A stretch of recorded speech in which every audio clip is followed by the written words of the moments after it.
Приветствую всех на канале Горизонт Событий.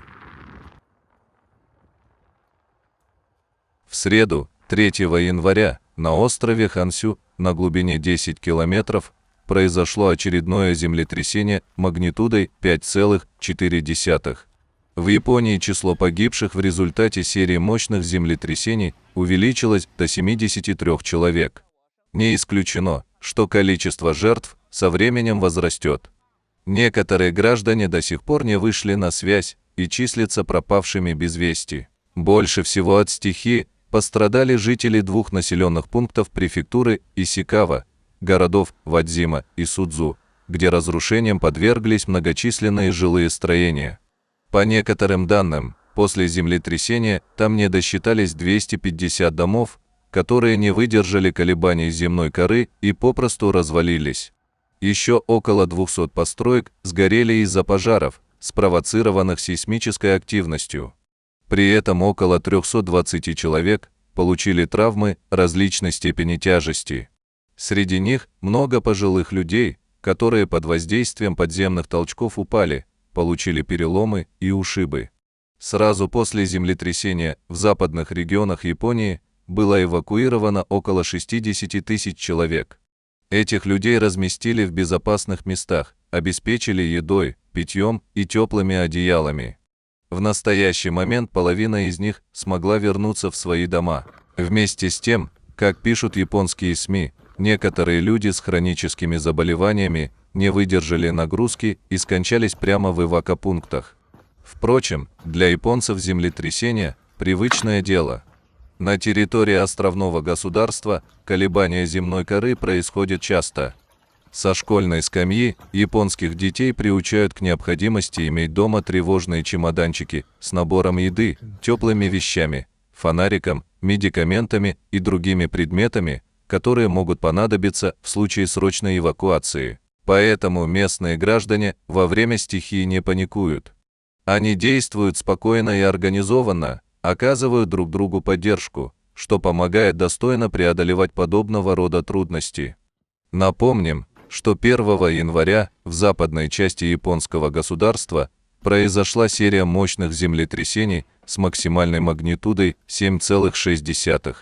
Местная пресса написала, что нынешняя сейсмическая активность стала самой мощной для западной части Японии с 1885 года. Власти объявили угрозу цунами. Впоследствии у побережья были замечены волны высотой около 5 метров. Жители выкладывали в интернет кадры подземных толчков. На некоторых роликах было видно, с какой силой качает припаркованные на улицах машины или деревянные дома. Внутри строений падала мебель, рушились стены. Все это напоминало корабль, попавший в сильный шторм. Зрелище не для слабонервных. Сейсмологи предупреждают, что землетрясения в Японии могут повториться в ближайшие несколько дней.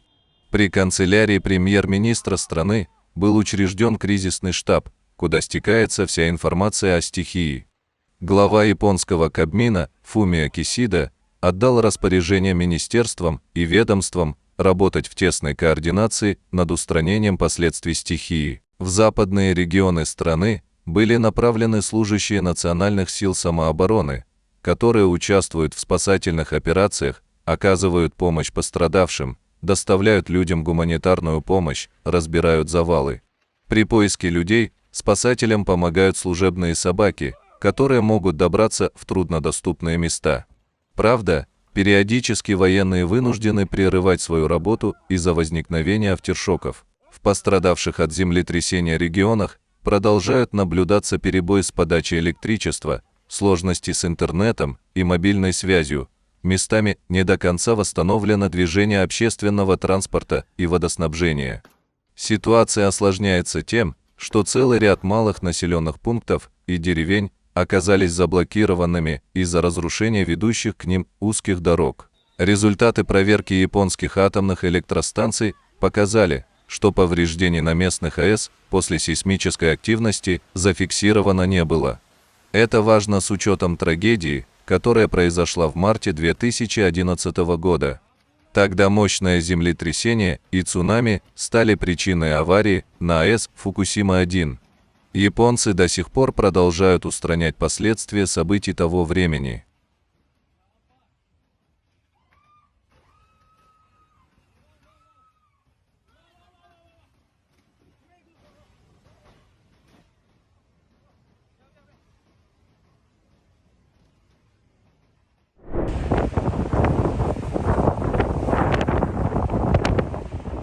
Пока Япония борется с последствиями разрушительного землетрясения, произошедшего в первый день Нового года, на север Европы обрушился шторм Хэнк. От ураганного ветра и наносов воды пострадали Германия, Франция, Нидерланды и Великобритания. Порывы ветра более 130 км в час осложняли посадку самолетов, привели к проблемам с транспортом, переворачивали конструкции и вырывали деревья с корнем. Десятки тысяч человек остались без электроэнергии. В Великобритании из-за подтоплений перекрыли крупные дороги. В некоторых районах закрыты школы. Людей попросили держаться подальше от прибрежных районов. Полиция рекомендовала воздержаться от поездок без крайней необходимости. Жителей северных районов Франции пришлось обеспечивать водой. Также в регионе Британь, на северо-западе страны, объявлен красный уровень тревоги. Река Лаита вышла из берегов. В Нидерландах шторм повлиял на железнодорожное сообщение. Кроме того, в крупных городах в Гааге, Амстердаме и Роттердаме порывы ветра срывали панели с домов, роняли строительные леса и другие конструкции. Затоплены большие участки территории в Германии. В Нижней Саксонии и Бремене не прекращаются ливни. Уровень воды в местных водоемах резко повысился до критического в реках Везер, Аллер и Лайне. Метеорологи предупреждают, что непогода на севере Европы продлится до пятницы. Затем температура воздуха опустится до минусовых значений и ветер стихнет.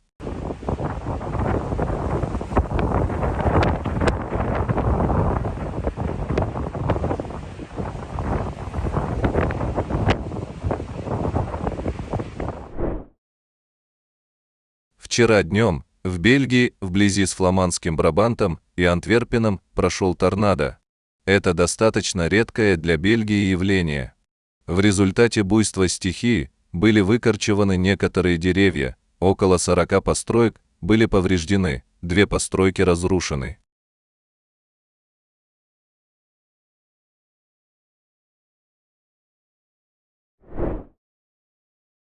На полуострове Рейкьянес, на юге Исландии, где может возобновиться извержение вулкана, утром 3 января произошло землетрясение. Землетрясение зафиксировано около 11 часов утра по местному времени, и оно ощущалось также в столице Рейкьявике. После основного землетрясения было несколько более слабых афтершоков.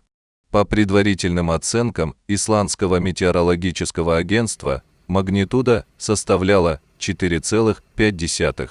Это самые сильные подземные толчки с тех пор, как на полуострове Рейкьянес началось последнее извержение вулкана, которое длилось несколько дней, в неделю перед Рождеством.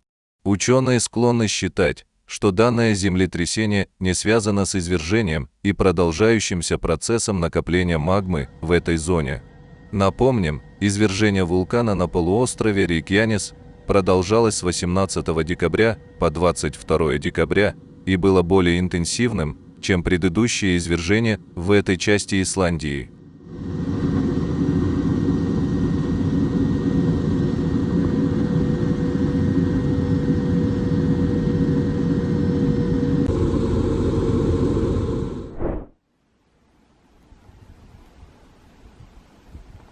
Столбики термометров в северной части Финляндии опустились до минус 35 градусов.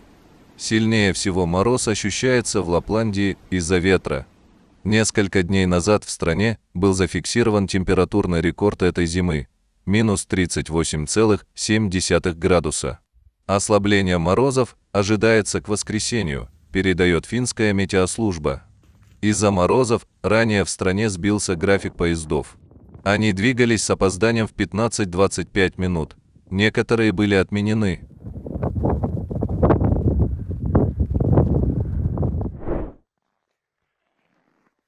Температурный рекорд установлен в Швеции в ночь на 3 января. Столбики термометров в местечке Квикьёк-Ориньярка в северном регионе Нарботин опустились до минус 43,6 градуса. Такая температура впервые установилась в стране за последние 25 лет. Это также самый низкий показатель за всю историю на этой станции. Это самая низкая температура с тех пор, как в 1888 году начали проводить измерения, сказал местный метеоролог Виктор Бергман.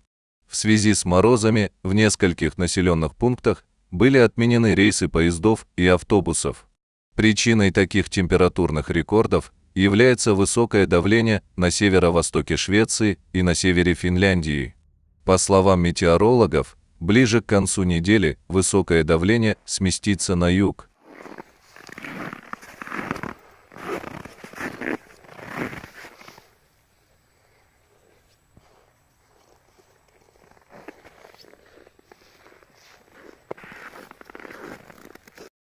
Спасибо за просмотр и до завтра на нашем канале. Не забудьте подписаться, чтобы ничего не пропустить и оставаться в курсе последних событий.